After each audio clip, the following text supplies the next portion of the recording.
All right. ReVerb Experiment episode number 58. 58. We back in the building. G_Focus with the lovely co-host Stef.net. It's good. We got a jam-packed show for y'all today. So before we get into the show, I want to just give y'all the rundown of the topics. We're going to talk about Carlee Russell. And she was officially arrested and charged. We're going to talk about divorce being in the air. People are saying that the Black Love Doc is cursed. We're going to talk about, I'm sorry. And we're going to close out the show with relationship advice. Specifically, we're going to talk about splitting the bills with your boyfriend or girlfriend. So please stay tuned to the show if you want to see our little take on splitting bills with your significant other. But before we get into the show, I want to thank everybody that's listening. We're going to leave a link down below for donations. Donations. We Gifts. take all kind of gifts. You can put you can put $5 on it. You can put a dub on it. You know what I'm saying? We got a bunch of different categories and tiers that you got for you to support the show because we are a listener-supported show. And we want to thank all the new listeners that have joined us. We have officially back, our second episode back from a long break. And we gonna go ahead and get into it. I don't think I missed. Did I miss anything? No, that's it. Nah, I didn't miss nothing. Okay. It. But shout out to y'all for supporting us. We did get a couple new subscribers, so welcome. Yes. If you are here, welcome to y'all. And y'all already know, like the bell, like the whatever, how'd it go? Like, comment, and subscribe. Like, Simon, subscribe. It's gonna be on the screen. Do all of that. Hit the bell, all that YouTube jargon, you know what I'm saying? And for those that be listening, especially the people that be listening at work, we appreciate y'all for holding us down, man. For real. I know our episodes be long, but it gets you through the day. It do. It be getting me through the day. It's good content, so yeah. Be happy. But so, how we feeling? Carlee Russell has been officially charged. I think she got 2 misdemeanors for filing a false police report, and she's facing up to a year in prison and a $6,000 fine. Do we feel like that's enough? Gotta stop it. I don't like that shit. For sure. I don't like that shit. Does the punishment match the crime? That's my first question.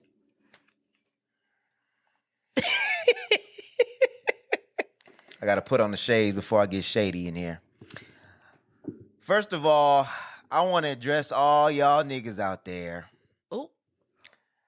that ran with the narrative that because she pulled this prank or whatever you want to call it, that people just don't care, or this because she lied and because she used taxpayer money, now when a black girl goes missing, nobody's gonna think that they're telling the truth. Yeah. They wasn't they wasn't caring about black girls before Carlee. Mm-hmm. They not caring about black girls after Carlee. So one false report makes every other black girl missing not serious? Right. This whole slave, you gonna mess it up for all of us. Can we stop with that narrative? I really wish we could. Master, if you do that, Master not gonna listen to us. Master ain't gonna take us seriously. No, for real. And my thing is the ones that be like,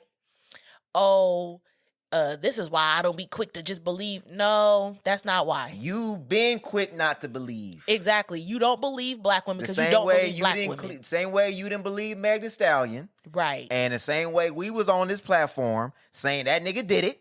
Yeah. And then when that nigga did it, y'all niggas came up with all kind of excuses. Hypotheticals. Yep. Oh, Hypothetically, of oh course. no, she didn't Like, get get out of your shot life, because Jennings. y'all couldn't find the bullet fragments and all this other stuff. And I don't want to turn it to Meg. I just want to say, y'all are quick to not believe. Didn't believe Kiki. Didn't believe Kiki. There's a long list of black women that y'all have not believed. And this is the thing. Y'all had ample evidence Hella evidence. and still didn't believe and felt like, you know what I'm saying? So what would be the difference? Like in this situation, like y'all already have a history of not believing black women, but you want to act like this one false report just a nail in the justifies or the nail in the coffin for you. Like, no, miss me with all of that. no, Miss me with all of that. no. And I feel like, I don't know. It's like, to me, this was I won't say an egregious crime, but I feel like this was like, she absolutely shouldn't have done that. She was wrong. I didn't think she thought it was going to get that big. I don't believe that. You know why I don't believe that? I don't believe that she didn't think it was going to get that big because why would you call the police and report a child missing? Now, if she was just on the phone with her friend and then did like a little fake scream and then the phone went out, that would be different. But I feel like she knew calling the police and reporting a child missing would make it big. Right. I think what I mean is like nationally. I didn't think she thought that we would all be that invested. Okay, maybe not nationally, but you knew because think about it. If she would have just been missing, I think like you said, they with adults they don't really, you know, they take a couple of days. I think it's like 48 hours or something. You got to be missing or whatever. Mm-hmm. But I feel like the way that she staged it, would make police get involved immediately. I agree with. I think she definitely wanted attention. I don't know if I know we're going to get to the question if mental health is involved, that there was something that is going on with her, but I just, for one, I really hated that narrative. I hated that narrative. I hated that she lied about it, absolutely, but I also hated that narrative more. Yeah, I hated that narrative more because she's not the only one that's made up false reports like that. So we hear of, and again, I'm not trying to make this a race thing, but we see on video white women lying on black men all the time and calling the police. Do we ever say, oh, well, that's why we ain't gonna believe white women whenever they call the police? No, police show up every time. Every time, like clockwork. So I can't recall a time that a black woman has lied about being kidnapped before. So the one time that it's national news, then that again says that every other, because to me, here's the consequence. If you don't believe a black woman when she says she's in trouble, let's say she is lying. Okay, if we do take it seriously and she's lying, then we prosecute her, whatever, $6,000 fine. Okay, cool. What if she's telling the truth? And you didn't go look. And you didn't go look. Yep. Then now her life's in danger. And that's the thing. The police and everybody did exactly what they were supposed to do. That's what should happen every time. Let's just be real. Whether we believe it or not. That is what should happen every single time. Whether you believe it or not. You have to go investigate it the same way if you get a call about abuse, domestic violence, whatever it is. Even if you don't feel like it sounds like a legitimate call on the phone, you still have to go investigate it because it could be. You know what I think? I think that we are in an era where too many of us is watching true crime documentaries. You got the TikTok Law and Order. Everybody think they Olivia Benson. And that is the problem.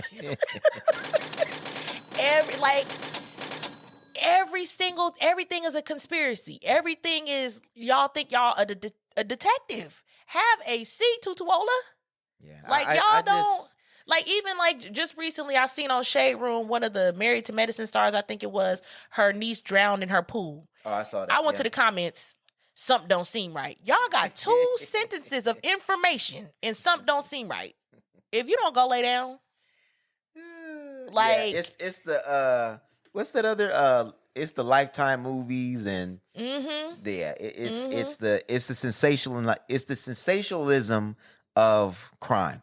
Yeah, and trauma. And always looking for an unsolved mystery. Yeah. And trust me, I'm one of them girlies. Law and Order Special Victims Units. Women. I've seen every single episode ever aired. I watch all of them. Discovery ID is my channel. But it's like, come on, this is somebody's real life, and y'all sit up here playing detective in the comments Right. with no information. So, question is the punishment too harsh? I don't think so. I think So a lot of let's- people feel like it's too lenient. Let's repeat it again because I just want to make sure I'm clear on this. So, 2 misdemeanors, Mm-hmm. up to 1 year in prison, Mm-hmm. and a $6,000 fine. Yeah. And I think she's gonna probably end up with like probation. I don't know. You never know. They might try to make an example. She probably won't serve the year. You probably won't serve the year. She'll definitely have to pay restitution. She'll definitely have to pay the restitution because she wasted taxpayers' money. Mm-hmm. Um, But nobody was hurt. So I think that's one of the things that people have to look at. Like, yes, this is like, why would somebody lie about that? Like, it's kind of like shocking that somebody would lie like that. Yeah. But at the end of the day, nobody was hurt.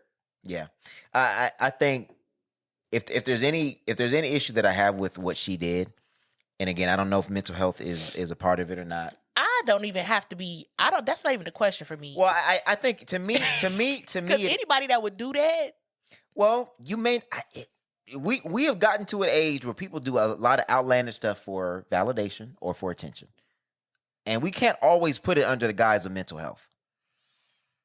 okay, you're right. You know what I'm saying? Like, we have to be, I think, for the people that do suffer real mental health issues, we have to give them the respect that just because I do something I'm embarrassed by or something that I may not be in my best moment, I can't say it's mental health.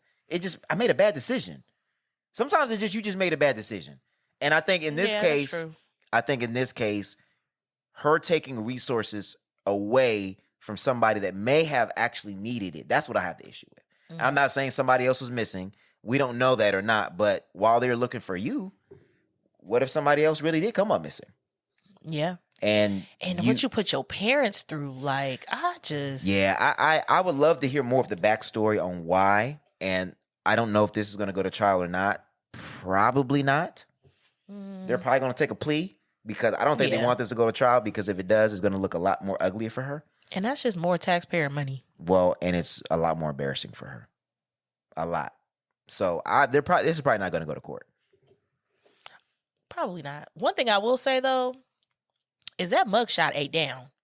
She looked good as hell. I was like, hold on, skin is glowing. Where was you at? Where was you at? Well, because she turned herself in, I think. I'm think just she saying, knew. but where was you at when you was gone? Because I'm like, you looking good. And what was some of the details? Wasn't it like something she was eating, like goldfish or something? Cheez-Its. She She had got some Cheez-Its. She had bought snacks. So that was the thing. Like, I guess she had stole. They were like, she stole from her job, but she was stealing That's what like it supplies. was. What was she stealing from the job? It was like supplies and stuff. Like, for what? because she knew she was finna be gone. She stole like a gown, some slippers. Like she knew she was finna be. Where did she work at? Like, she like a nurse or something? Yeah. She's in nursing So school. why did she steal a gown? So she could have something to put on. I don't know. You didn't have clothes? Obviously, she didn't pack a bag for the kidnap. Well, but you stole I'm even more confused now. And then she stopped at the store and got like some snacks and shit. Just sound like a nigga. Before I get kidnapped, I gotta stop by the store one time. Shut up. And get some snacks. Oh man, Carlee, man. Look. If it was mental health, please get some help. If it wasn't, Lord still Jesus. get some help. Because that was out of line. You need Absolutely some- out you of need some line. Jesus, I don't know. Yeah.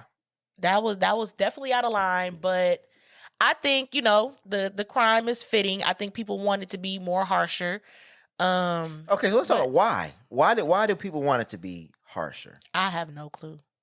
People are so offended that they prayed for somebody that didn't need the prayers. Well, thankfully she didn't need the prayer. Like, and that's my thing, like, if your prayers was genuine, you did what you were supposed to You did do. what you Like, were supposed why to are do. you so offended that I was out here praying for and defending her as you should? Well, okay, let me okay.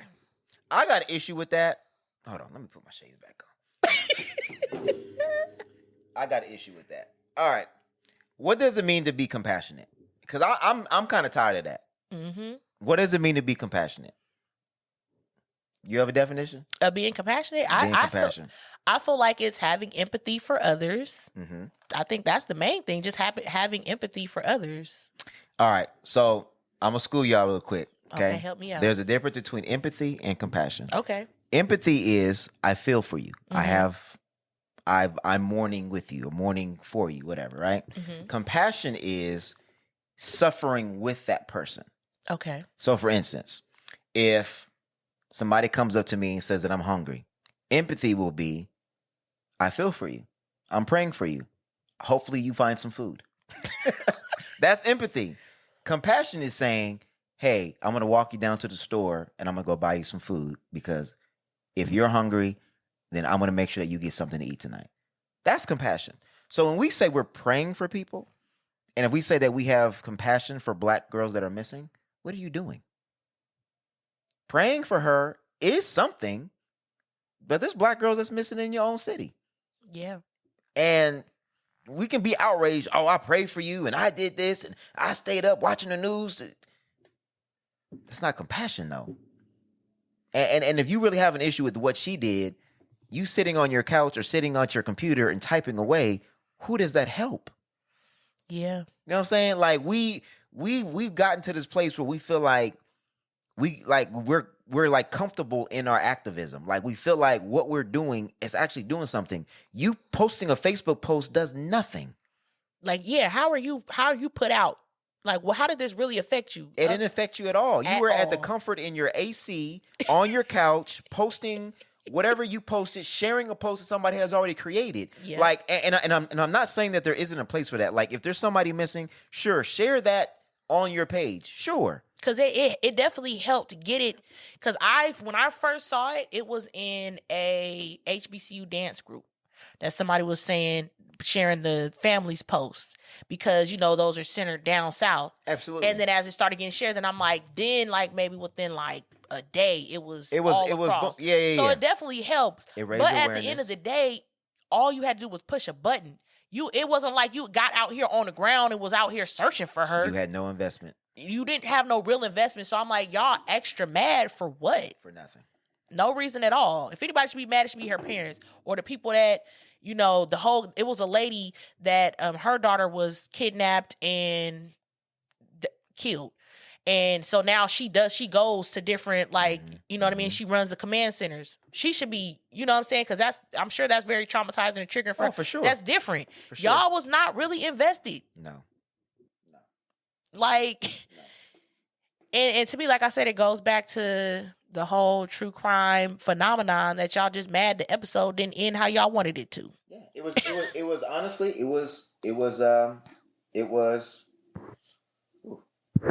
there we go. It was entertainment.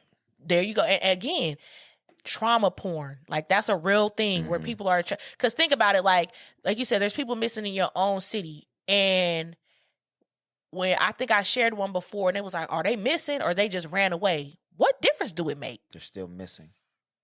What difference does it make? Like, people are more attracted to and want to jump on something that's seems more traumatic versus like, oh, there's a missing at-risk youth out here, regardless if they ran away, they just with their friends or whatever, they're at risk and you don't want to share it because are they kidnapped or did they just run away? What? Why does it matter? It shouldn't matter. Why does it matter? And can you not be missing if you run away? Hello? Like, can you not maybe have been influenced by somebody older to do something you shouldn't be doing? Hello? To be pimped out, to be sex trafficked? Like, whether you willingly win or like, it's so weird how people have all these parameters for concern or empathy or compassion. Well, and they're just it's almost like you're being nosy. There you go. That's why people were so mad in the beginning when the police weren't immediately coming out with information. And I'm like, y'all just want to see how the episode ends. Like, that's all y'all really care about. They're like, well, we really want to know. The public should know if there's a predator out there. There is predators out there. You can look on your phone and find out if there's sex offenders that in your area. So, so don't act like you so concerned about that. You can do that tonight, and you can find out that there's predators everywhere. Hello. So bullshit. I call bullshit on that. Yeah. I think it just showed people's true colors once again to me. And And yeah. Gotta stop it. I don't like that shit. For sure, bro. I don't like that shit. All right, what's next on the docket?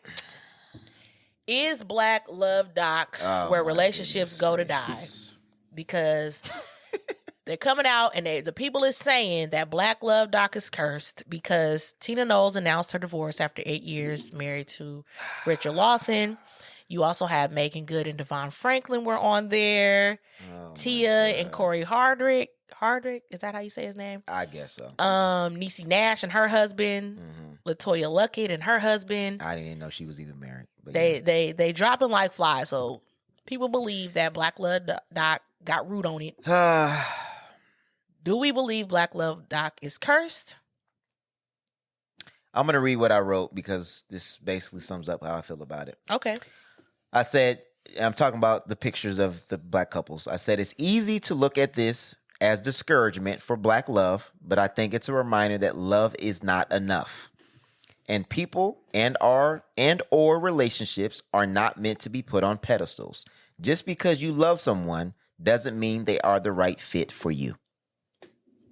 Absolutely. And that's how I feel. That's a good take. I definitely feel that.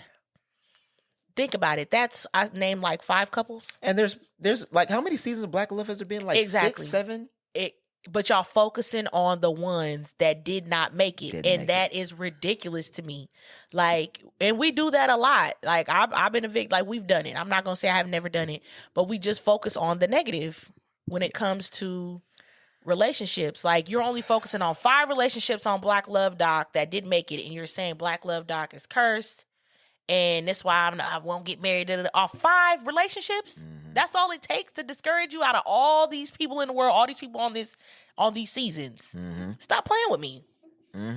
It's not a good representation to say 5 relationships makes the show cursed. And I definitely agree with you.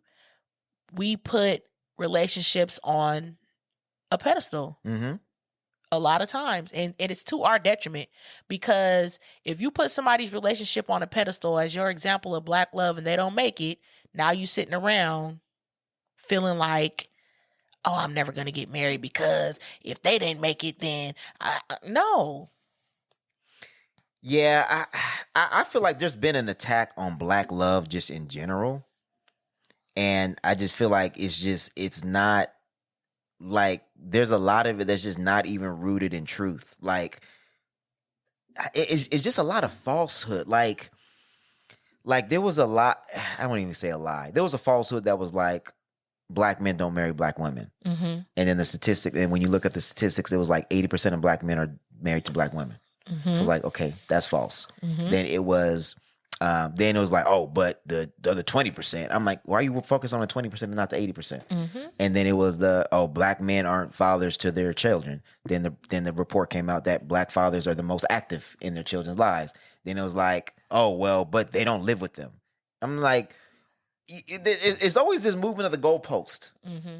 And when it comes to black people specifically, and it's like, I just don't know, where does that come from? Why is it that I don't ever hear any statistic about Asian women dating out? And they date out a lot from what I see. A lot. From what I see, they date out a lot. A lot. So I just don't, why is it such a thing? Do we do that? Like, I'm just trying to figure out where does it come from? And I know we've had a lot of the interracial, mixed kids, biracial kids, that kind of conversation. But I have not, on this podcast, I don't think we've ever had a conversation of, like, is black love dead? No, it's not. No. Like, absolutely. and I like even that, like, do we call white love white love? Do we call Mexican love, like, oh, is Latina love like is that, I just it's don't. not a thing, yeah. Is Brazilian love, is like, where, it's almost like it's like an anomaly, like it's a surprise that black people are in love. Yeah. I just don't get it. I mean, I do get it, and I love the Black Love documentary, but back to the original point, I think it really just comes down to expectation. I think people are more let down because we expect, like, we almost like it's almost like oppressed people look for symbols of hope. Mm-hmm. So we look for like, oh, like I've only seen broken marriages my whole life. So when I see a healthy marriage, y'all got to make it, because y'all don't make it, then I ain't gonna make it. Yeah. And it's like you put your hope in people, but your hope should never be in people to begin with. Yeah. Because people are not perfect. Relationships are not perfect. And the minute you put a relationship on a pedestal, like Will and Smith, then you're going to get let down. Yep. Because now they feel like they have to keep up with an image and not be them. And it's like, we need people that are more authentic in their relationship. And there's some people that are like that, and some people that are not. Like, I just, and I can't think of their name. It's a football player, or former football player. Damn, I forgot his name. Is it Dante? I forgot his name. Forgive me. I'm gonna pull it up later. But they have a podcast where they're really authentic, like raw. Oh, with Chad Ochocinco on there? No. Oh, that's not it's it? a younger, Okay. it's a younger couple. They've been on like Breakfast Club and a couple other podcasts. I think his last name is Ellis. Oh, I think I know who you talk about. I just can't think of their names Okay, right yeah, now. me neither. Yeah. But either way, they're very open, honest, transparent about love and what they've experienced. And I think that helps people. And I think it shows people that love is not perfect. And like I said in the post, love is not enough. Mm-mm. We've been romanticized to feel like once you find love, that's it. And it's like, no, you still got to live with that person. Yep. You can love them all you want, but you still got to live and Hello. go day to day, finances, kids, deaths in the family. Not everything is going to go according to the way you think it's going to be planned. And if you're not resilient and know how to deal with your relationship in that shape, form, or fashion, the most important attribute to have is resilience. Mm-hmm. Can you get through the hard stuff? Yeah. And can you get through the hard stuff with your partner? And if the answer is no, love ain't going to get you through the hard stuff. It's not. Your commitment is going to get you through the hard stuff. And a lot of people have love but no commitment. It's love. They love the relationship, or they love the idea of the relationship and not the person. Yeah. And you see that happening when things start falling apart. Like, we going to get into Tina Knowles in a little bit, but old boy was over there acting like he perfect. Yeah, I mean, you want to believe that, but I think, let me see, I don't know. I think it's one of those things where when a relationship's, I think people are so let down when a relationship ends or a marriage ends that they put on a pedestal, because then they feel like, oh, you guys deceived me.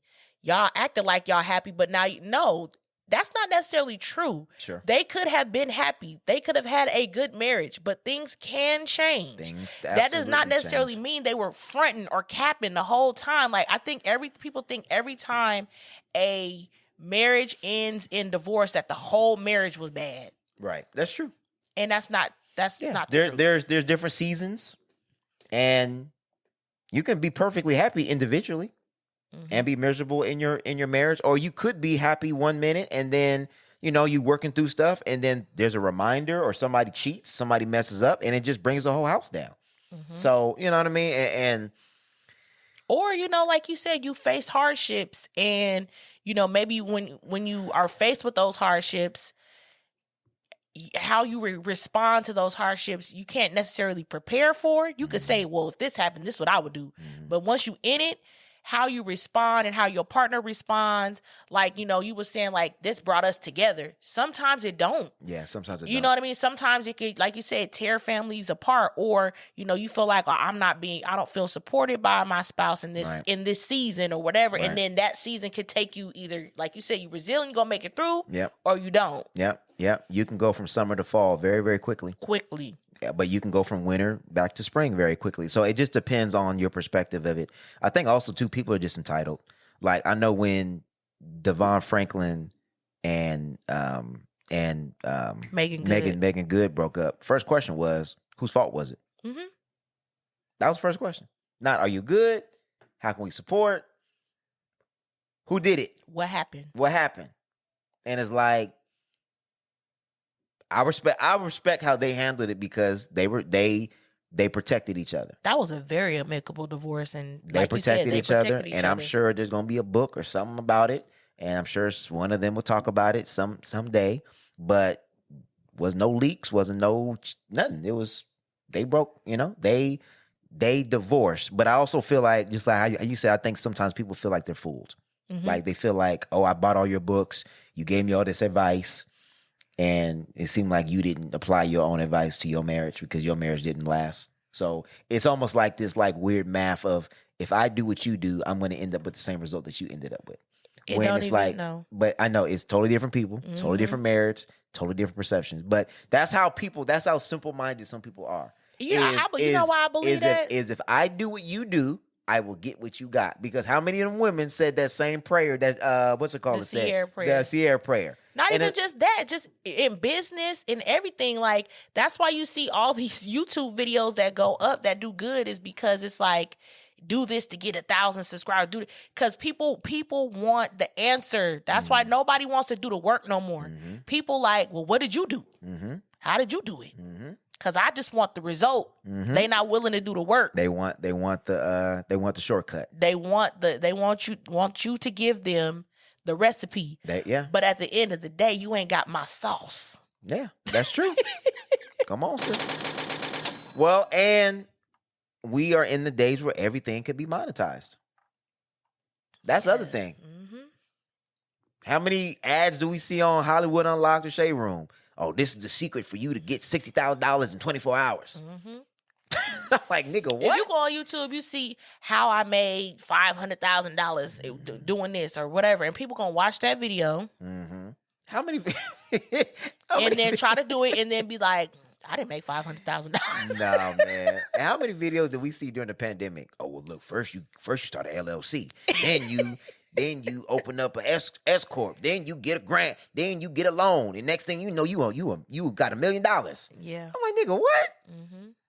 Nah, dog, that's not like, there was some dude in the ReVerb Nation that was like, we were talking about finances. And he was like, oh, you opened up a life insurance. Then you borrowed $36,000 from there. Then you pay your kids. And then you do that. I'm just like, bruh, you said all that. And what he said was actually true. But he did not say that you got to pay the money back. And it's like, if you borrow from your life insurance, you have to pay the money back. It ain't just no free money where you get it and you don't got to pay it back. So it's like, you leaving out important, pertinent information. A lot of information that it requires a cost. And that's the part. I can give you all of the information, but what is the cost? What you said? The price of admission. Come on now. So I can tell the cost of the building. What's any relationship advice or whatever. But I don't feel like if my marriage ends, what I said is negated necessarily. But at the end of the day, we all need to be practicing discernment. And you know what I mean? Like, put the work in. Put the work in and understand that people are human. Yeah. They're human. People change. I say, like, I could say one thing today and I have the right to change my mind tomorrow. Oh, for sure. Let's just be real. So. Which is why we said it before, and I don't want to harp on it again today, but you should align values. Values typically don't change too much. Your opinion may change. How you feel may change. Your age will change. How you look will change. But what you value typically will stay pretty close to what it is that you have already valued today. And it's going to kind of determine how you approach different situations. For sure. So that's what makes it so important. For sure. But so in this situation, we obviously value Black love here because we are a Black-owned podcast, Black-owned business, and we're both married to Black spouses. Hello. So, Black love, and maybe that's something that we can do better. And I think, and not to get off track a little bit, but I think in essence, that's why maybe the Bill Cosby stuff was so shocking, was just because we feel like we've looked up to these icons and we fall in love with the Huxtables, right? And we fall in love with the Will Smiths and Jadas, or Martin and Gina's and things of that nature. And culturally, is just because even today, like I think we've had this conversation. There's not too many cultural we cannot refer to something that shows a healthy. Not too many. I'm not gonna say that we can't. There's not too many things we can refer to that show healthy Black relationships. And media. As far as media goes, yes. As far as media goes, but we also got to realize that you got to live outside. We live like you are in an actual reality, and there are healthy marriages you can go talk to, and we talked about this off air, but and something that I want to start doing on this podcast is getting feet on the ground and living in community more. Like a lot of these conversations need to be had out in community. You will be able to have these more meaningful conversations about Black love in community, and if you connect with the community, I guarantee you'll see Black love is more prevalent than what it seems like on social media. Because leave it up to social media, it make you seem like Black women are hating Black men and Black men are hating Black women. Yep. If you're on Facebook all day, or if you're on Instagram all day, or if you're on Twitter all day, that's what it's going to make it look like to feel. But out in the community, go outside and touch some grass, bro. Like, it is more going on for sure than what's going on Facebook. Online. And yeah. I mean, we all got to realize on Facebook and Instagram and all that, it's all personalities. And a lot of it, as we said on the last episode, is content creation and shock value and all that other stuff. Yeah. So go outside, get involved in your community, and see what's, like you said, put your feet in the grass. Absolutely. And get connected. Like, I know the pandemic did a number on a lot of us, but I mean, we kind of getting back to somewhat normal. So, or some people that connected. Like, honestly, I really admire my husband and his friend group. Like, it made them connect because they can only connect like on FaceTime. Yeah. And so like, or Xbox and all that other stuff. Right. So they have like they morning, everybody get online and, they gonna have their little smoke session via FaceTime and whatever. And they be sitting there drinking their tea. I'm like, okay, like that's dope. Like we need, more of that. Even if you can't necessarily get to all your people, like it's too many ways for us to connect. So yeah, and the pandemic, like you said, I think that's a great point. Gave us new ways to connect. But I'm more believing in the face-to-face, sit down at the table, have conversation. But yeah, if you can't, then there's other ways that we have created during the pandemic. Like Zoom was not a thing. Yeah, we wasn't using it. No, not to the way that we're using it now. It's stuff that I'm like, damn, in my job, we had Microsoft Teams that whole time. And we could have been using Never it. was using. I was like, why have we been doing this? Got me driving all around town for meetings when I could have just hopped on. That's crazy. Yeah, I agree. I don't want to skip past this because I know it seemed like we're somewhat transitioning. We always get off topic. Y'all know this. If you've been here, you know that. It's on topic, off topic.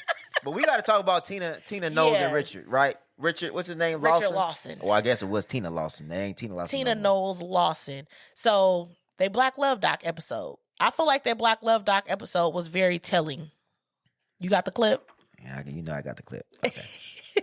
Absolutely not, but type of man I wanted, I prayed for the type of man I wanted, and I got pretty much that. Is he perfect? Absolutely not, but he has a lot of the qualities. He has a lot of the qualities that I love, and we're having a really good time, and I'm enjoying life. So there is hope, women. Wait, go back to the note. Please run that back again. Man I wanted, I prayed for the type of man I wanted, and I got pretty much that. Is he perfect? Absolutely not, but he has a lot of the qualities. He has a lot of the qualities that I love, and we're having a really good time. And I'm enjoying life. So there is hope, women. Ladies. Her face. Her face when she turned and said no. Like, nigga, you know damn well. Oh, man. That ruined his whole day, man. He looked like, he said no? No. I'm weak. I'm hella weak, man. So, that said a lot. Does it? So what does it say? I want to hear your point of it because I got my thoughts on that clip itself. Okay, so she wasn't specific, but when she said I prayed for this man and he had most of the things that I prayed for, whatever was not in that most matters. And I'm pretty sure the things that wasn't in that most is probably what ended up cause it could be. I'm not, I'm speculating because she didn't say, he had most of the things. He had this, and this, but he don't got this. She didn't say. But most of the things. What do you think? I think that some of those things could lead to down the road. If we pray for a husband that we want and we don't get all the things that we want, then does that mean God answered the prayer? Ooh. Was that the person you were supposed to be with? Ooh. I mean, or was you supposed to keep on waiting on God and you didn't? I don't know. That's a good question. Hold on one second.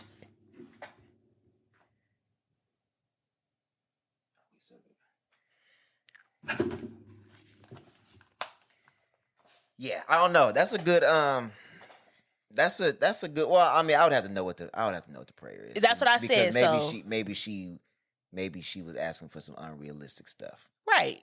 There's some things, again, I think we are in this era of you gotta have, not saying you gotta have everything, all or nothing type thing, but I think that it definitely is going a little bit too far in some ways. And I'm not saying settle, but I'm saying that some of it can be a little bit unrealistic. Oh, for sure. As far as like, you're not going to see eye to eye on absolutely everything. Somebody's not always going to bend to your will or, you know what I mean, fit in this mold. Like, I feel like people are getting too, I think these hypothetical conversations, people are taking them too literally, and you missing out on good people in a way. Sure. You get what I'm saying? Even like those prayers, like, I don't know. I don't even want to get in that conversation because that can lead to something totally different. Let's just keep it on standards and preferences. I think that there's primary issues and there's secondary issues. A primary issue would be values. Primary issue would be character. Primary issue would be integrity, right? Secondary, I mean, depending on who you are, a secondary issue could be maybe family structure. Yeah. Because that's not a person's fault. You know what I mean? Like some people say, I need to be with somebody from like a 2-parent household. I need to be with somebody from like a good family structure. Okay, but what if they're a good person that came from a bad family? Are you going to disqualify that person because of that? I think you should consider it, but should that be your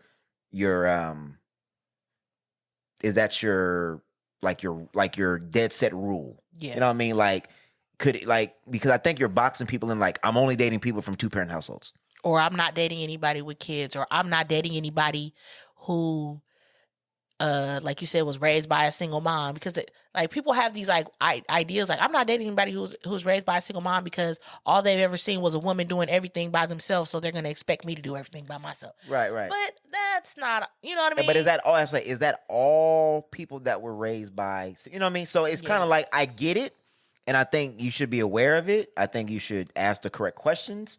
But what if that person doesn't fit the mold? Then you missed out on something that potentially could have been good because you had a pre-notion or preconception of or presupposition of what that.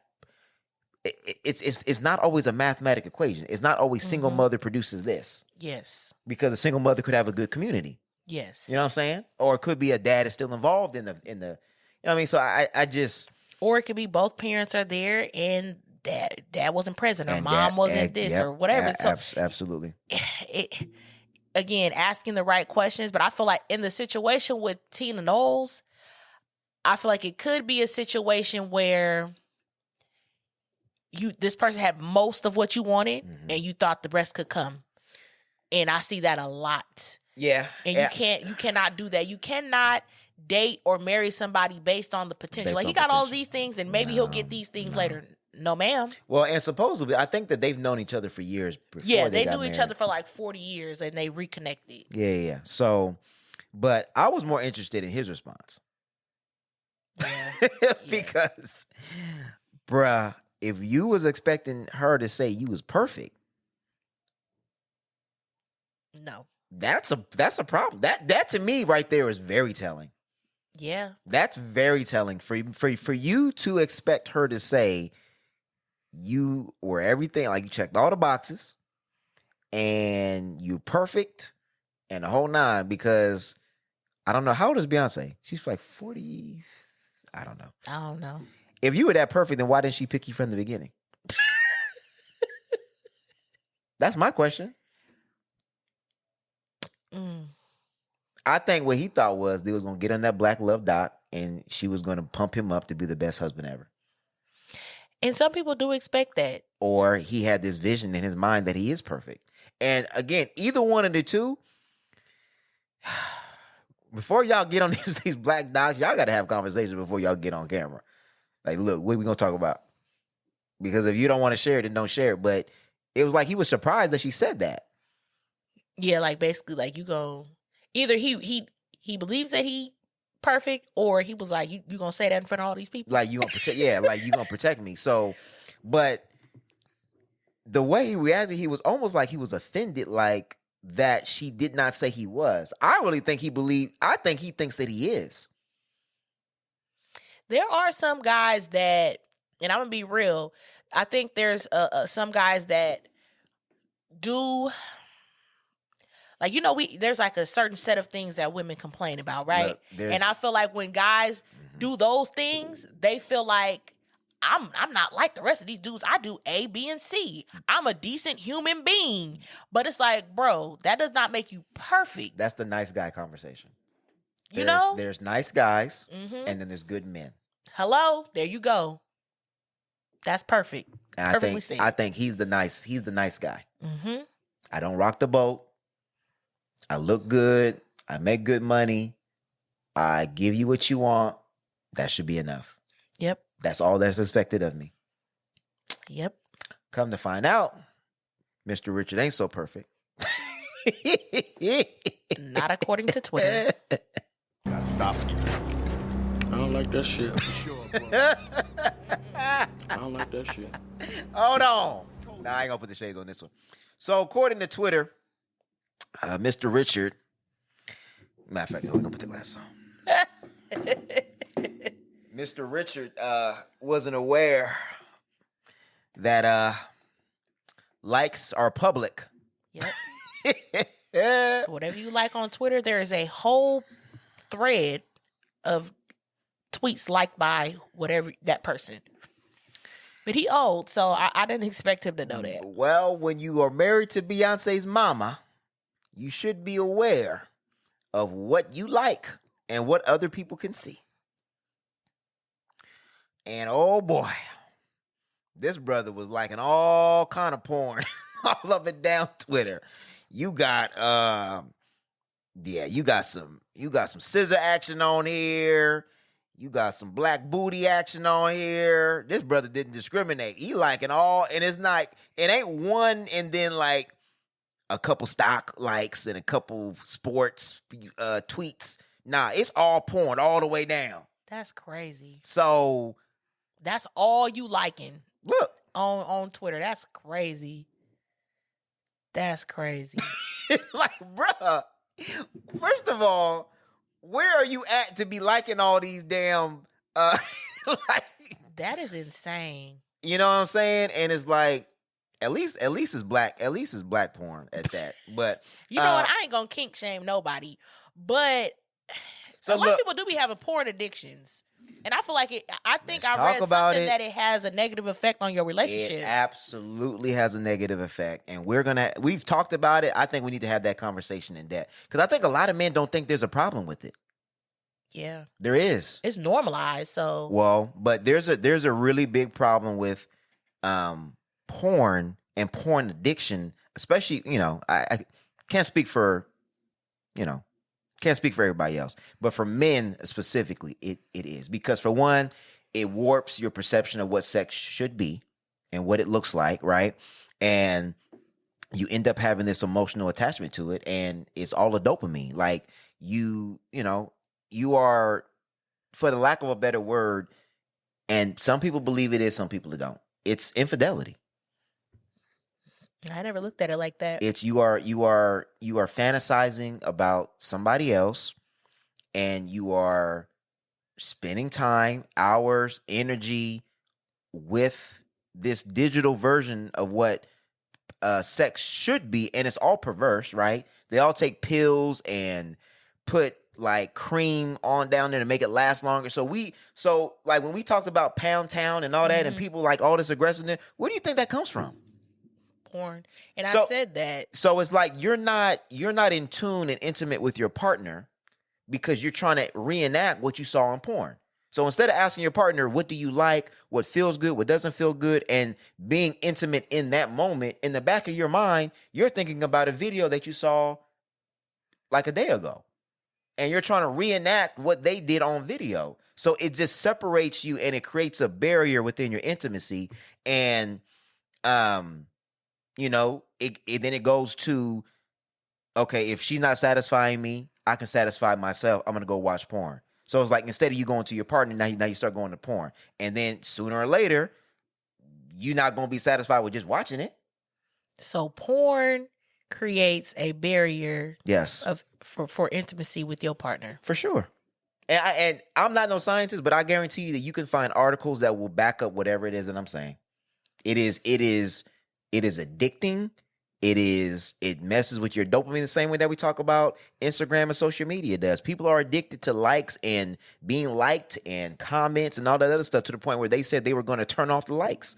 Well, I saw somebody even say like having a celebrity crush is infidelity. Like having a celebrity crush and like posting like a celeb for Man Crush Monday, or like I wouldn't or say. heart eyes on a celebrity is a form of infidelity. And I wouldn't say. I think we all have like people we find attractive. I think that's not infidelity. But I think you going out of what you having physical intimacy with your partner to either go pleasure yourself or go engage in watching porn. And you know what's crazy? This is how crazy that has gotten. So I was reading an article and just totally just popped in my head now. And it's crazy that we went from this to this, but it's important. The next level is what they call incels. mm-hmm. So what that is with this whole AI movement, there are going to be AI girlfriends, digital girlfriends, where you can interact with them and they'll act human, sound human, respond human, the whole nine. And you already know what the next level will be being able to take your favorite porn star's image and put it into this AI girlfriend.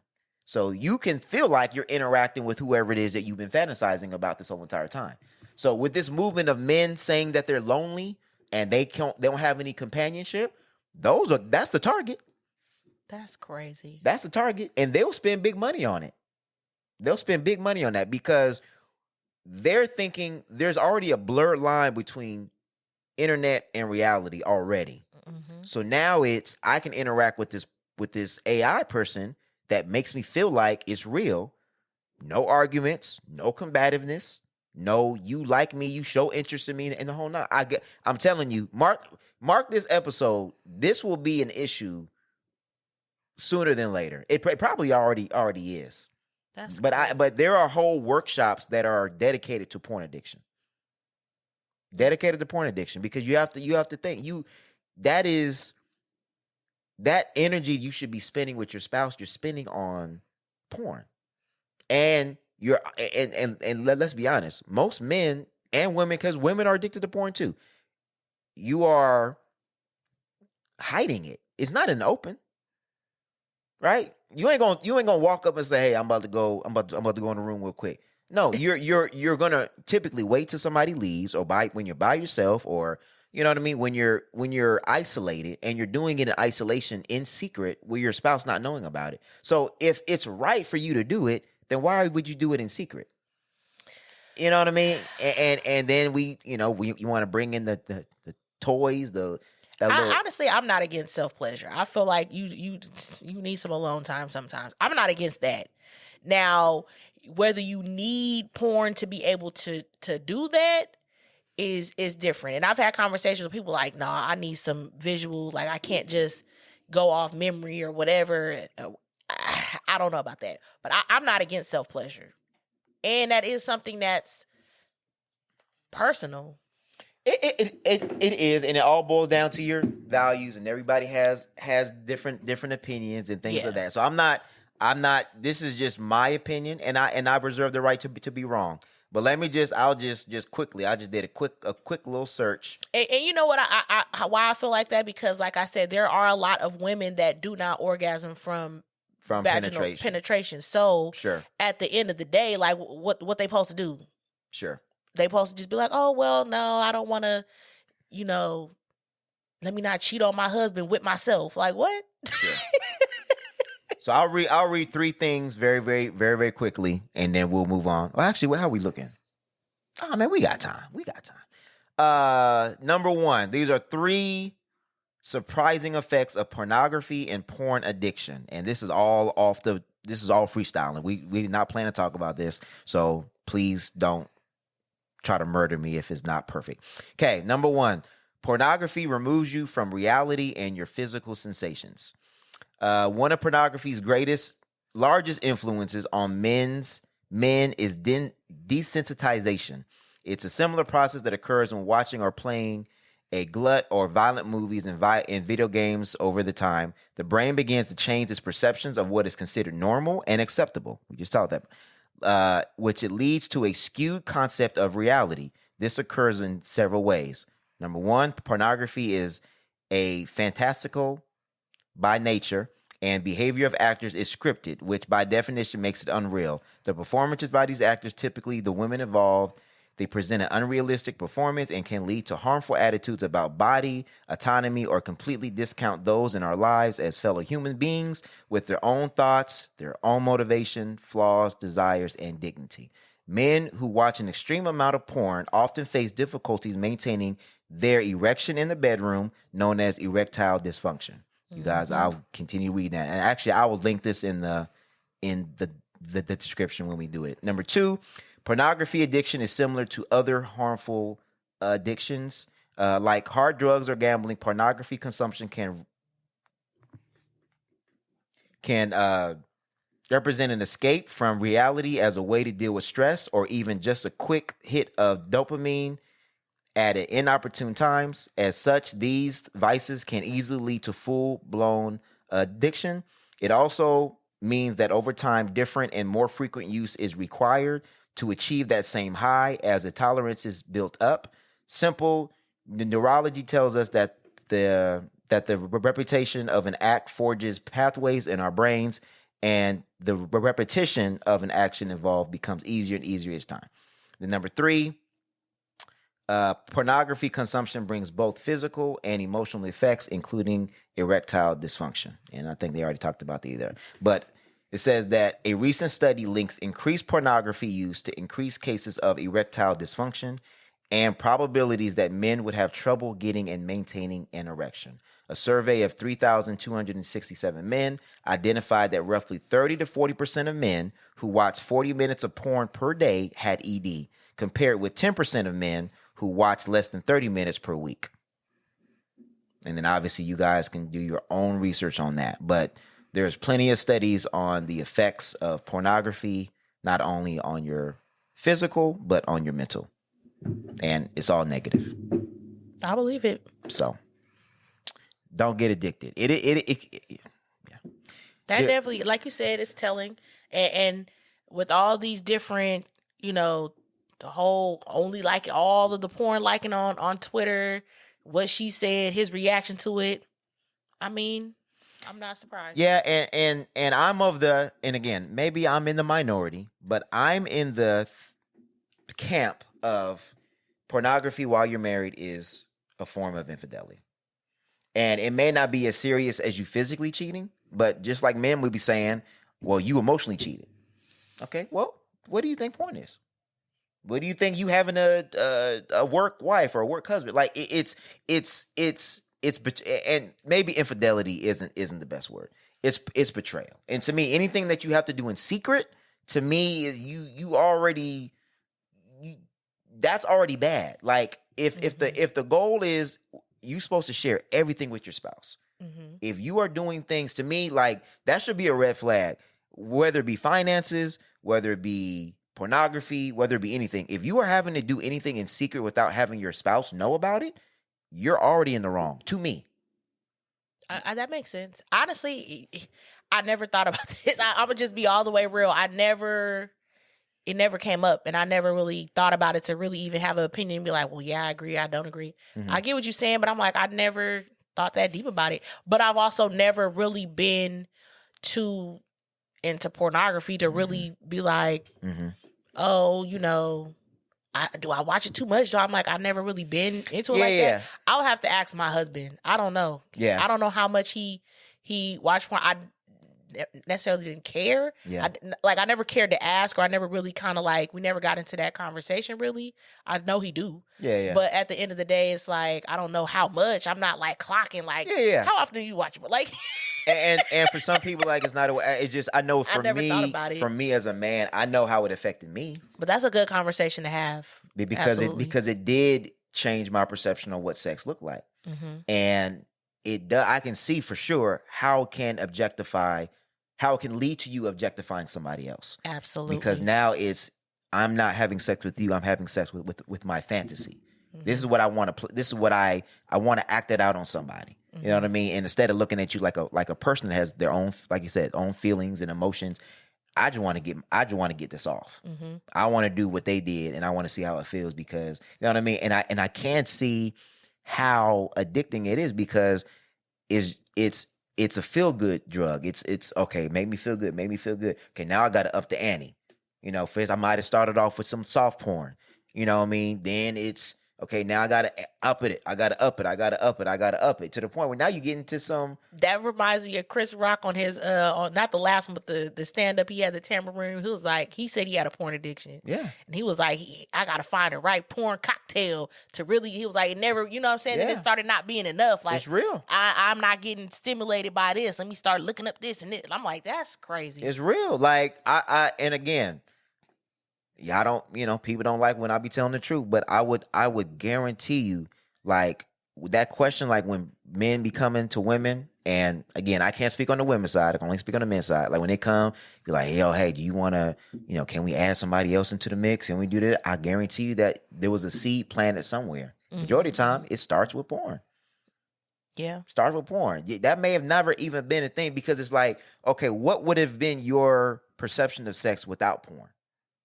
Outside of it, because again, all this like the pound town and dominating and I'm a killer, and you know what I mean, like I'm a smash. Like, why do we use such violent words to describe sex? That's one thing that I've always found interesting. Where it's like, I'm gonna beat it up, I'm gonna kill it, I'm gonna like, I'm a smash. Right. But that's what I'm saying. It's but then all these violent words. But even the words we say during sex.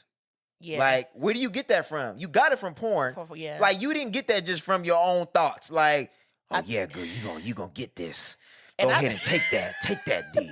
Like, I think, you know what I'm saying? I feel like the most prominent and form of porn, like, at least in the Black community, is like the BBC and all that kind of stuff. So it's like, and that's what I said. I said it on an episode. I'm like, bro, switch it up. Like, y'all doing, like, it's like y'all want to, if I got to smash as hard as I can, like, because that's the reference. No, what are you doing? And when you look on porn, they be like, I want to take it, give it to me all, I want to hurt, you know what I mean? It's this theatrics that you feel like we supposed to do it. That's why, like, it's funny when we have these conversations on how long should sex last and how long does it actually last. Yeah. It's like your expectation of reality is just off. Because you be seeing them and it be 2-hour porn videos. Yeah, ain't no way. And you be like, and then on a work night, you got about 15 minutes. But then the expectation is, because if the girl watches porn, she looking at you like, so what's wrong with you? That too. Yeah. And you know what? And I don't think it's just that, because it does take women a little bit longer. It does. Especially if you're not doing the proper foreplay and stuff like that. It does. It does take us a little bit longer. But find a man that ain't gonna say that I'll last all night. All of them say it. Everybody. Yeah. And it's wrong. Nigga, you don't. You lying. You lying. Dog, I know you lying. Yo, you lying, man. I remember I think we had that conversation in ReVerb, but I think we need to bring the poll back up. I think the average was like 4-5 minutes is when I looked it up. I think it was like, that's what it says. But I want to see, because a lot of people were saying at least an hour. I'm like, what? An hour? Now look, Now, I'm if not everything against included- I'm not against having long sessions. Oh yeah, but every But- time, stop lying. But in stages in life, things may change a little bit, and especially when you got kids and stuff. You ain't gonna be doing no 2-hour sessions when you got kids and you got work in the morning, bro.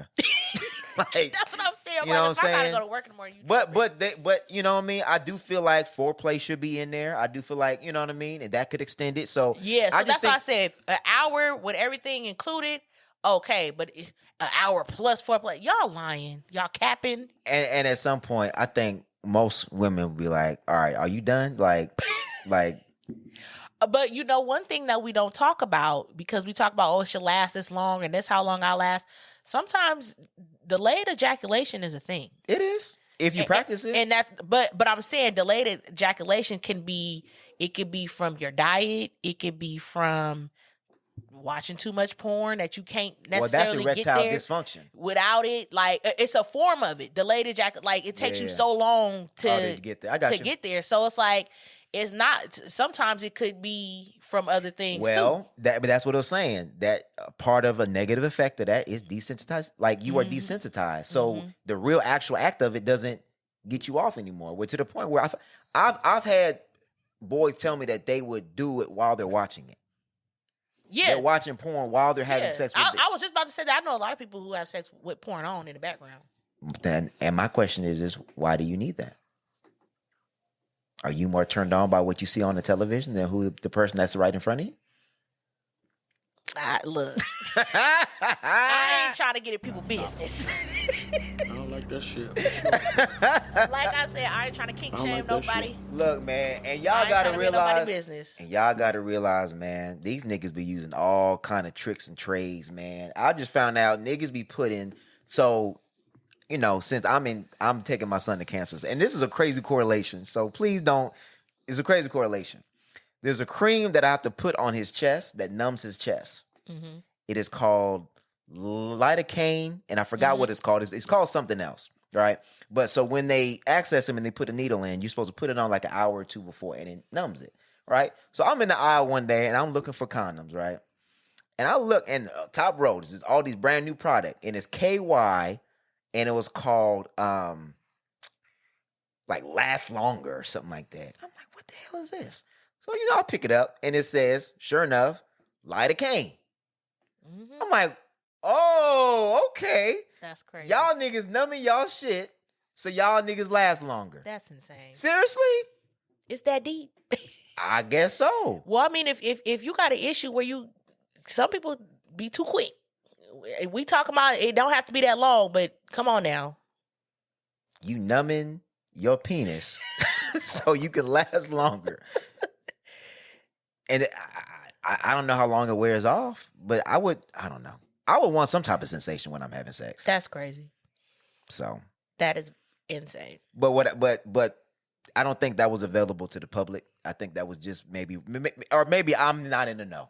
Maybe I'm not. But Yeah, I know, I don't know. but because I niggas don't be use going, none of that. niggas be going to great lengths. Like, and I'm not shaming nobody at all. Mm-hmm. But bruh, if every time you have sex, you got to go get a gas station pill and a Red Bull, like nigga, something wrong. Something wrong. Something is wrong. Stop.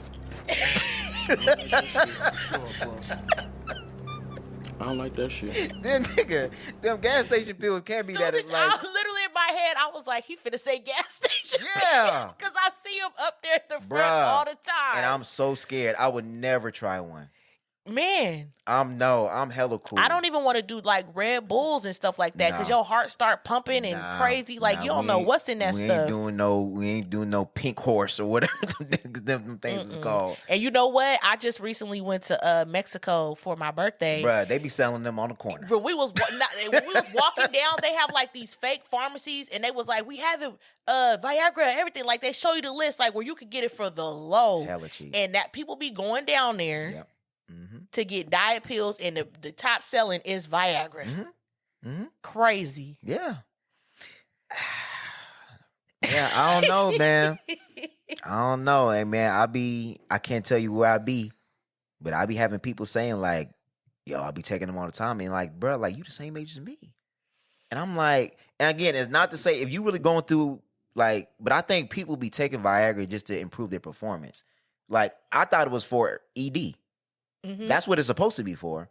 But niggas be using it for performance too. Okay, but what you have to realize is that in the times that we're in, the way that we eat our food and everything, That's true. niggas are starting to deal with that type of stuff Earlier. younger and That's true. younger. That's true. And, you know, they out here doing all of these drugs and shit, you know, all this lean and all of That's that. true. And that's why your thing don't work, bro. Yeah. High blood pressure, like already. So it's like a lot of them be needing it. Well, and you know what? I will attest to that. That is true because a lot of the sex most people have is either drunk or high.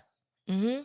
So when you don't got them two things with you, is like, again, it's almost like you're desensitized to real intimacy, one-on-one, no substances, no nothing. Mm-hmm. And it's like they can't function. Mm-hmm. Because I mean, back in my clubbing days, that's what it was. It was a bunch of drunk, get lit, ended up being sex. And you end up with what they call henny dick. Yeah. And Nigga, you like how you perform off that, but it's like, again, but it's more smashing and pounding and it's more you're disconnected yeah. in a way. So that's It's a deeper conversation because Definitely. there's so many ways to be disconnected.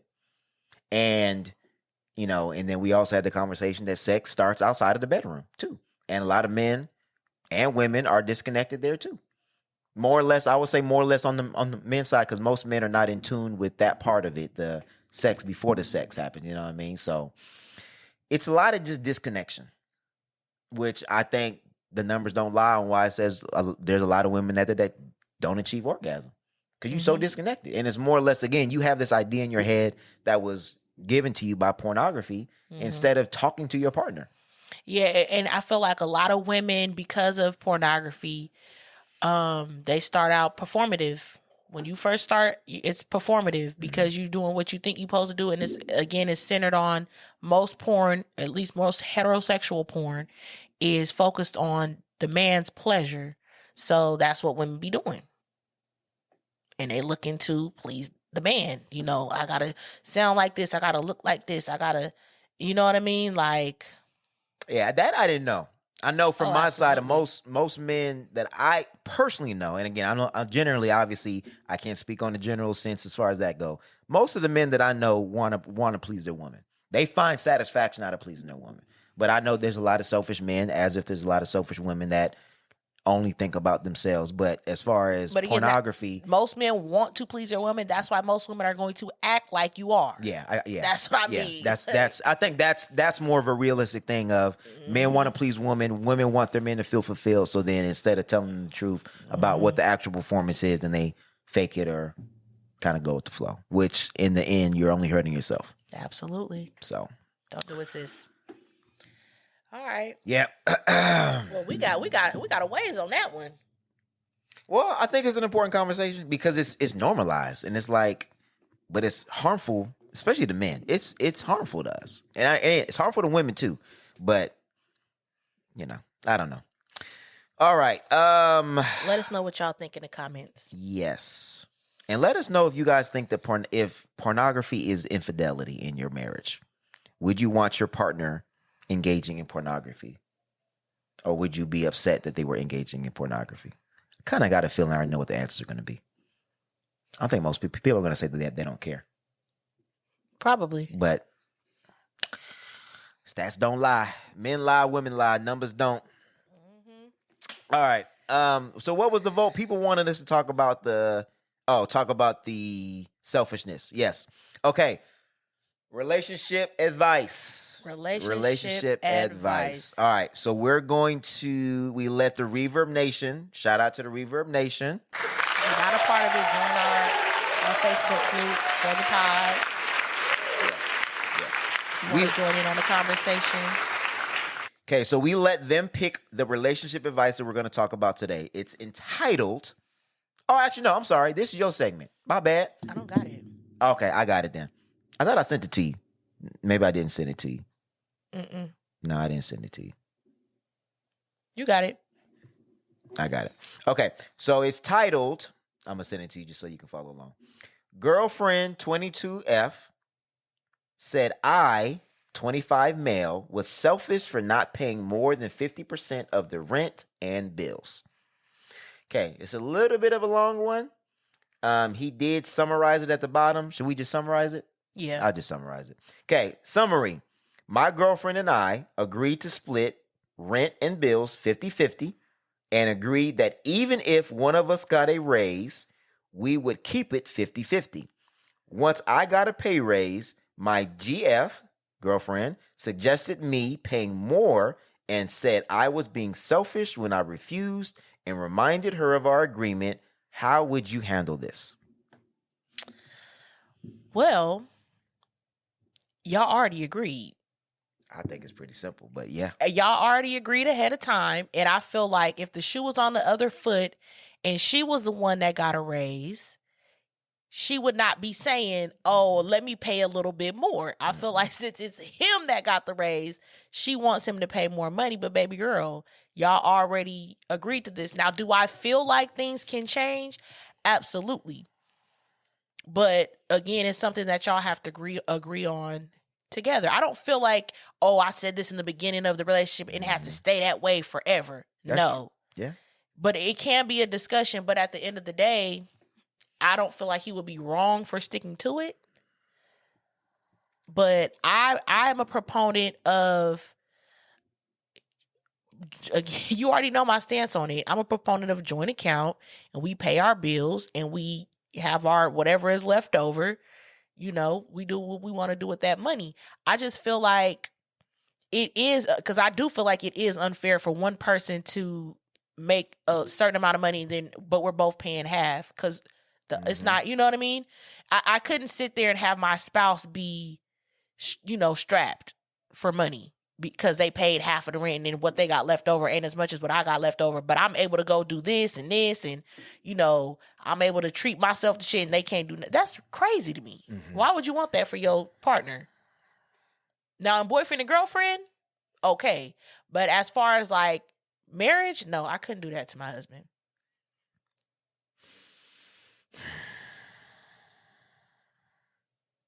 They're setting a very bad precedent. Yep. It's a very tit for tat. This is one of the reasons why experts do not recommend cohabitating before marriage.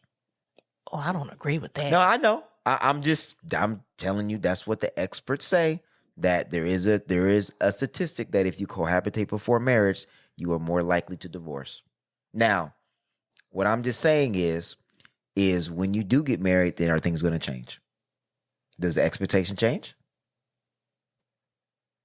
I think that it would. Because I kind of agree with, if you're cohabitating, there's no long-term commitment. I'm not finna be doing no joint accounts with somebody that I'm you know what I mean, boyfriend and girlfriend with. Yep. So I feel like the way that they're doing it is correct. But I do feel like if this was a roommate situation, 50-50. I don't care what you make. You got your part of the rent. But we're boyfriend and girlfriend. So that's why I say it should be more of an even split of, like, say, we each pay 30% of our income towards you get what I'm saying? No, I get what you're saying. I would want to make it more fair in that instance because we're boyfriend and girlfriend. Y'all basically just roommates. So my question is, so then how does the agreement change when you become married? Well, then at that point, we are financially becoming one. We are opening joint accounts. We are now, I feel like it can work. I don't feel like you have to play marriage on your way to marriage. Like, yes, we are cohabitating. We are trying to work towards marriage, but I don't feel like you have to combine your finances to do that. So you don't believe that you have to be the role before you get the role? No, I don't think so. Okay. Not on money. This is my money. No, I understand. I'm just asking questions just because this comes up a lot. And again, just because I have the reference to it, most men feel like they're expected to be husbands before they are husbands. But then when they ask their girlfriends to be wives, they say, I'm not doing wife shit until I get a ring on it. More likely, i.e., when I make more money, you're expected to provide more. So it's like men are expected to provide, but then when men ask women to do more other than girlfriend stuff, it's like, I'm not doing that because If we're not cohabitating, I'm already doing more. well, that's Like, let's maybe just be all the way real. maybe And to me, it's very telling if you gonna leave me for dead. Like, then that makes me be like, will I be able to trust you going forward? That you know what I mean? Like, well, and I think that's so where we're at now here is now there's conflict on who should be paying what, or that I should feel like I should be paying more and I'm deemed as selfish because I'm sticking to the agreement that we already agreed.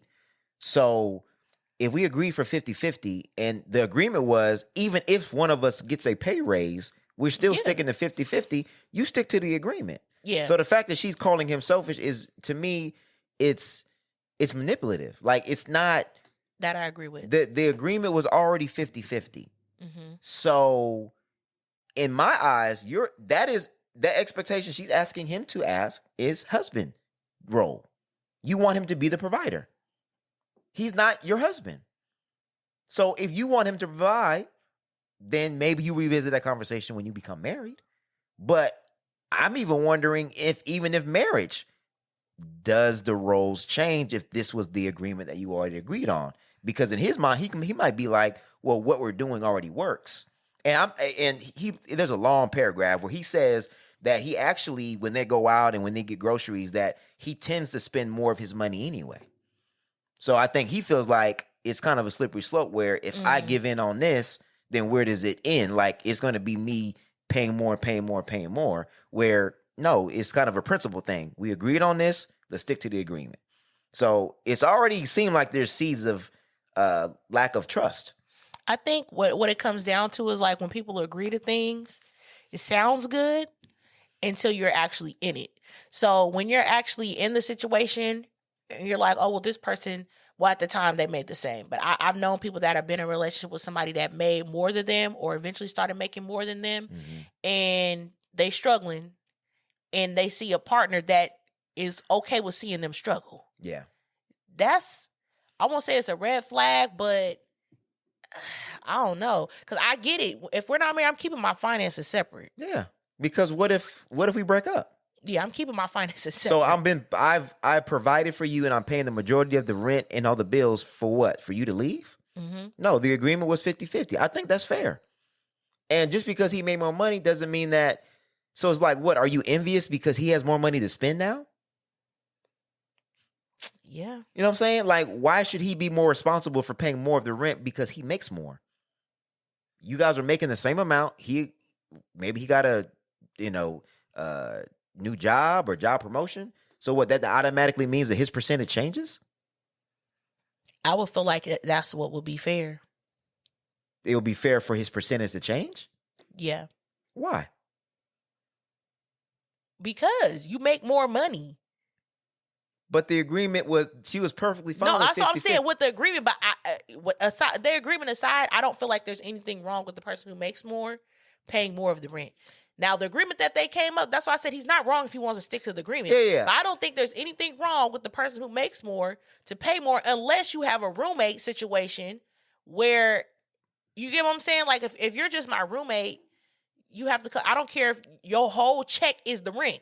You got to pay it. Well, technically, when you're cohabitating, you basically are roommates. Let's be honest, there's a lot of people that are in relationships because it's easier to live together with somebody than paying rent all by themselves. Absolutely. So, and I agree. I don't think there's nothing wrong with the person that makes more paying more, but in principle, that's not what they agreed to. And I feel like it's unfair for her to ask him to pay more. I'm just trying to figure out why. Why should he? I mean, have you ever been in a situation where the person that you with makes more money than you? And they on vacation, but you can't afford to go on vacation. They going on vacation. They buying MacBooks. They buying iPads, and all you can afford is your half of the rent. That's crazy. That's crazy. Maybe I'm missing it. That's crazy. I don't see. Okay. So let me play devil's advocate here. Okay, let me play devil's advocate. We agree to 50-50. I bust my ass and I get a job promotion. and I'm not saying you, let's just hypothetically, right? And so you don't apply yourself. You're not, and I'm not saying that that's not what she's doing, but what I'm saying is that you're still getting the same pay that you're getting. You were comfortable with paying 50-50 from the beginning. You were perfectly fine with 50-50. And it doesn't mean that's half your check. It just means you're paying for half of the utilities, the bills. Groceries. I don't know how much money she has left over, but whatever you decide to do with your money, that's what you decided to do with your money. If I decide to go on a vacation because it's my money, I'm supposed to feel bad because I get to go on a vacation and you don't because I manage my money better? That's not about managing money better. You make more money than me. And that's the thing that I can't stand. And when people be like, oh, you're just not managing your money. Like, I've been in that situation where it's like, what I have left over is not the same. Right. Like, you and get what I'm saying? So I it's like, understand that. especially with black people, like, bro, we have been struggling. Like, you know what I'm saying? Affordable housing is not, you know what I mean? I And get so it. to me, I personally cannot make more than my significant other and just be living it up. And they're barely scraping by. I'm just not finna do that. Right. That's different, though. I just can't. But that's different. This is boyfriend and girlfriend. I was boyfriend and girlfriend. See it And now. even still, I'm like, I'm not finna leave you for dead No. that. No. And I'm not saying leave nobody for dead. I'm just saying I should not have to be responsible for pay for more of what we have already, past what we've already agreed to, just because I make more money. You shouldn't have to, but I feel like you should. That's what, it's one of those things. Like I said in the beginning, you don't have to, but I feel like you should. Period. So if whether you're- it's the woman or the man, I Okay. feel like you should. But I'm sorry. in a roommate situation, you think you shouldn't. No, absolutely not. So then what's the difference? We are in a relationship. Mm-hmm. That's what the difference is. But you're not engaged. You're not married. I feel differently about it. If you're in a relationship and this is somebody that you care about, Mm-hmm. this is somebody that you're trying to build a life with, it should, that title to me Mm-hmm. is not necessarily like, oh, well, I would care about you a little bit more if you were my wife, but you're not. So, you know what I'm saying? That's what I think. That's where some men struggle with. It's like, why am I required to be a provider before I'm a husband? I guess. You're not required. That's why I said you what don't have to. But that's what I'm saying, though. I think, and that's a question. I'm trying to understand. That's a question. Is I did it, and it honestly really wasn't a problem. Like, it wasn't a problem because it wasn't because it was 50-50. Just at the time, she wasn't making a lot of money, period. Mm-hmm. So at that point, it was almost like, look, I've already been paying all of the rent anyway, so just help me out a little bit. Like, I don't need 50-50, just $200, like, just to pay for the groceries, whatever. This is different because they went into the agreement 50-50 already off top. Right. So my thing is like, I'm trying to understand why he should. And I get what you're saying. I don't agree with, like, you being able to enjoy all this luxury stuff and all this other stuff if the other person is struggling. That I get. Mm-hmm. I think when you're in a relationship, you should not watch somebody struggle and be like, well, damn, like, you should have done better. But I don't think that it's right that if you've been doing fine 50-50, that because I make more money, then all of a sudden it's, oh, well, damn, like, you need to put more in now because you're making more money. It's like, what if there's some things that I needed to take care of? What if I'm taking care of my family? What if, I want to buy a better car? What if there's things I want to invest in? Like, I want to head back to school. So because I make more money, now I automatically have to give it to the household to better, because who does it benefit? It's going to benefit her. So as much as she's calling him selfish, I'm looking back at her and be like, well, you being selfish because you want him to pay more for the rent so it'll ease the financial burden on you. So who's really the selfish one? The agreement was 50-50. You want to change it because it betters you. Mm-hmm. I feel like she's the one that's being selfish. I wouldn't say she's being selfish. I just feel like at the time, 50-50 might have been beneficial for both of us because, shit, that's what you do. Mm-hmm. You pay half, I pay half. But the only reason why I changed is because he made more money. yeah. It wasn't the circumstances. It was you making more money now. So now you are able to make more money. You should be paying more. Because the thing I don't like. I think for her is it's telling for her. I think that's just kind of what women see. Like when you see somebody that's not, willing to do that or doesn't necessarily like. I wouldn't even ask. That's my thing. Say that from the beginning. True. You should not have agreed to fit again. I can only go by based on what he's saying. He said the agreement was 50-50. Once I got a pay raise, the agreement was 50-50, even if one of us were to get a pay raise. Like you said at the beginning. If the shoes were reversed, I doubt she would want to do it. She wouldn't have said nothing. But I feel like both ways, I personally would not get a raise and then be like, but we still paying the same. I wouldn't do that. That's just me. Well, and I wouldn't want to be with somebody. I would want to be with somebody that got that same value as me. I'm sorry. And to me, I think maybe it may be better, like different. Like if I was in that situation, I'm sticking on my 50-50. But if I go on vacation, I got you. I'm paying for you too. And again, from what he said that majority of the time when they go out, he fronts the bill. Mm-hmm. So it ain't 50-50 all the way down the line. It's only 50-50 as far as what the household goes. Mm-hmm. So he is still being in a role of a provider, and I just think it balances itself out. Basically, is what he's saying. To me, it should, and I feel like as a boyfriend, mm-hmm. It's kind of crazy to me that it's almost expected that boyfriend, as soon as your boyfriend paying for this, and it's like, okay, well, can you cook? Oh, that's a wife duty. Providing is not husband duty. If you're independent, you can take care of yourself. You don't need no man. Okay, well, then pay for the stuff that you're asking me to pay for. I don't think a man should upkeep. I don't subscribe to that. No, so that's why I'm quiet, because I'm like, I agree with you. I just feel like it should be equal on both parts. And again, we don't know the scenario. We're just reading into it. If I'm dating somebody, I was already getting my hair, my nails, my feet done. Now, would I not necessarily expect? But if we're in a relationship, I not necessarily expect, but I would assume that here and there, my boyfriend would be like, here, take care of yourself, go do this, whatever. Absolutely. But it's not necessarily expected. An expectation of mine as far as like dating. Now, if we going out, you act, bruh, you paying. Yeah, and that's I think you that's me to go. I think that's right. I think as courting goes, same thing in courting. Even if you're not in a relationship, I've always been there. If you ask and I'm taking you, I'm paying. But once you're in a relationship and you're boyfriend, girlfriend, it don't matter. Sometimes I got it, sometimes you got it. Or like if I say, oh, this is coming up, and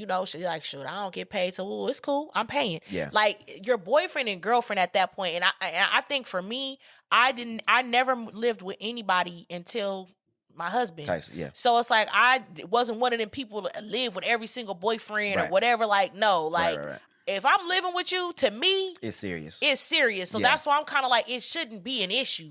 That's where my mindset is going. I think, unfortunately, in today's age with inflation and how high rent is, anybody. Yeah, that's what my thing of it is, because I agree with you. If you're living with, to me, if you are going to make that step, it's because we've been together for a while. I'm serious, and we're exclusive, and we're dating for marriage. Absolutely. People be living with somebody that they're still like low key dating, and that's why they're low key getting to know, and they out here getting to know other people still. Yeah. And like it's crazy. I'm like, that's why I'm like, okay, you got a raise, and I wouldn't see no issue with I make more now. I could contribute this, and we could do like, because we wasn't married, but we was already working towards financial goals and shit. So because you guys had long-term goals in long-term goals. So I'm like, if you're looking at long-term with somebody, I don't see that as an issue. But like you said, they already had agreed in the beginning, so he ain't wrong. Yeah. And it doesn't sound, I can't tell from the post if it's long-term or not. So your final answer was, I'm sorry, you said that he should